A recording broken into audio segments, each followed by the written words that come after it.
this tutorial, I'm gonna teach you how to make player jump and also player double and triple jump. You can see that we are making double jump. And before we dive into this tutorial, I want to thanks Riabuz Reverse and Anwar Knight for joining Patreon membership and unlocking exclusive benefits. And if you are guys interested, then you can join too. I will have the link in the description, and by that you will unlock many exclusive benefits. In order to make double or triple jumps of this player, we need a reference to this rigid body 2D component of this player game object. So I'm gonna open up my player script. You can create a separate script for player jump. It's totally up to you. So I'm gonna do it inside my player script. So let's open that up quickly. So first thing, we need some variables. We need the jump height, and also we need a reference to this rigid body 2D. So let's grab them first. So I will go to top of my class, and I already created a jump height parameter, you can see, and you can just ignore this realized field, and you can just make it public float. And jump height, you can call it something like jump height or something just like that. So now we need to grab the reference our rigid body 2D. So we're gonna make a private field for it. It doesn't need to be public, and the component that we're looking for is a rigid body 2D. So we're gonna type rigid body 2D, and let's call it something like RB, short for rigid body 2D. And now we will go to start function in order to grab the reference. So in the start of the game, we're gonna set RB equal to this dot game object. It means player basically referencing itself, and we're gonna use dot get component to get the component, and the component that we're looking for is a rigid body 2D. And let's make first bracket, and then we're gonna close that up with semicolon. Now we can see we have the rigid body, basically this rigid body 2D of this player. And now we are ready to add the velocity in the y. So we're gonna make a function called jump in order to make this player jump. So to do that, let's make a function. I already created a function called void jump, and you can see right over here, and you can ignore this line of code from here. So you can ignore. And to make the jump, what we just need to add the velocity, basically the linear velocity in the y to our jump height parameter. So we will go to RB, means the rigid body 2D of our player, and now we're gonna access the linear velocity, which gonna have the x and the y velocity. So we're gonna set equal to a new vector 2, which gonna have the x comma. So we're gonna put x comma y, x comma y.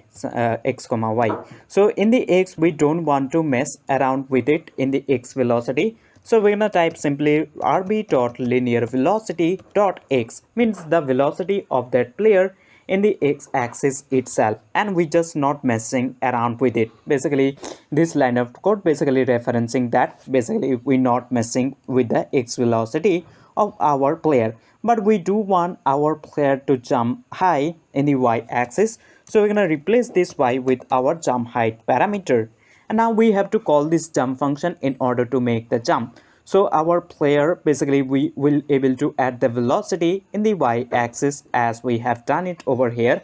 So we need to call this jump function. When I'm gonna press down space key, so I will move over to my update function. So let's get over to update function. We can check with any key, it's totally up to you, but I'm gonna check with space key if I press down the space key on my keyboard. So I'm gonna include the if condition, and over here we're gonna check if input dot get key down, and over here inside brackets we basically have to pass the key. So I'm gonna pass key code dot space. You can check with any key, it's totally up to you. So I'm gonna check with space key. If that is the case, if I press down space key on my keyboard, then I want to jump. So I can simply call the jump function here, and that's all we have to do. If I press down space key on my keyboard, you can see we are able to jump, but the problem is that we can jump as many times we want, which we really don't want, and we just want to have double or triple jump. So for that, we're gonna create two parameters. We're gonna declare two variables in order to make double or triple jump. So let's open up our script once again, and let's go to top of our class, and let's declare a two variable. Once we're gonna make it public, and another we're gonna make it private to just keep track of the jump. So we're gonna make a public, and this will be int type, and we can call it something like total jumps. So I'm gonna call amount of jumps instead. I'm gonna call amount of jumps, something like that. And by default I'm gonna set equal to 2 unit because I just want to have a double jumps. And now we're gonna create another parameter, and this one doesn't need to be public, so we're gonna make it private instead. So we're gonna make private int, and we can call it something like jump counts, something just like that. And we will go to start function, and in the start of the game we're gonna set our jump counts equal to amount of jumps. And by default we do know amount of jumps, we set it to 2.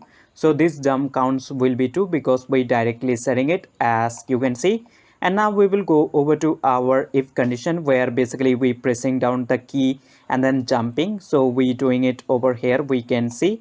So if we press down space key at the same time, I just want to check if the jump count is greater than 0. So nn we're gonna use, and we will basically nn for a second condition. We can just include one more nn, and you can check with another condition.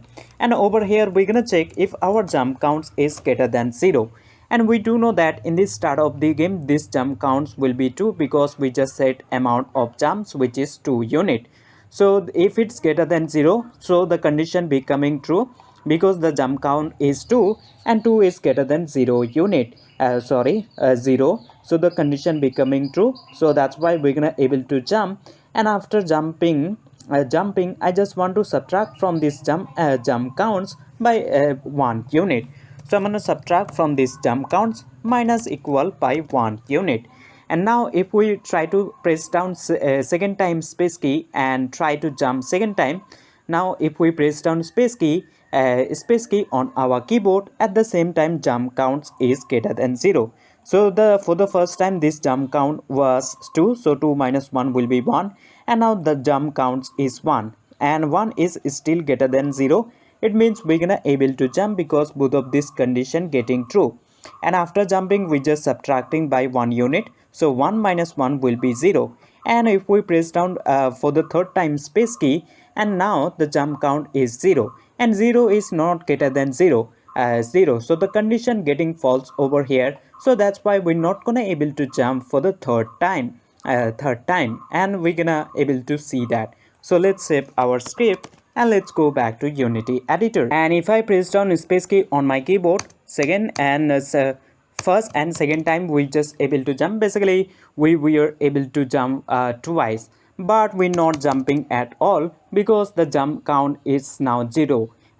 So we need to set back our jump counts back to amount of jumps, which is 2. So what we're gonna do, and we're gonna do it as soon as we're gonna collide with this ground. So we can include a function called on collision inter 2D, which I already done it, as you can see, and you can ignore this line of code right over here. And we do know that this function get called when we're gonna collide with something, and you can basically check the tag with it. Before you collide with something, check the tag. So make sure you select your ground and just tag it as ground tag. So if I go over to my stops, then tile map, so in my case that is grid, basically this grid. And you're gonna see that if I choose my tile ground, I just assign it as a ground tag, you can see in inspector. So click on add tag, then click on plus icon, name it to something like ground, save it, and select your ground once again and assign with the tag which you recently created. So I already assigned this ground as a ground tag. As soon as this player gonna touches this ground, I just want to set back jump counts back to 2 unit. So our player just gonna able to jump next time twice. So now I will go over to my script. Basically we just colliding with that ground. So I'm gonna set my jump counts back to 2 units. So I'm gonna set equal to 2. But because of we created a parameter called amount of jumps, so we can just set it to that number. And amount of jumps is 2 unit. So we can just play around underneath inspector, and we don't need to come over to this script and change the number over here again and again, or how many jumps we just want to have. So I'm gonna set equal to amount of jumps. Now if I try to jump, you can see we are able to jump, and we can jump 2 times, but as soon as we colliding with the ground, we are we are able to jump twice. We can jump 3 times as well, because we made a parameter called amount of jumps. So if I set it to something like 3, and if I jump, so you can see that we can jump 3 times, and we can just play around with the number. We can put it 5 if we just want to have 5 jumps. I'm gonna put it back to 2 because I just want to have 2 jumps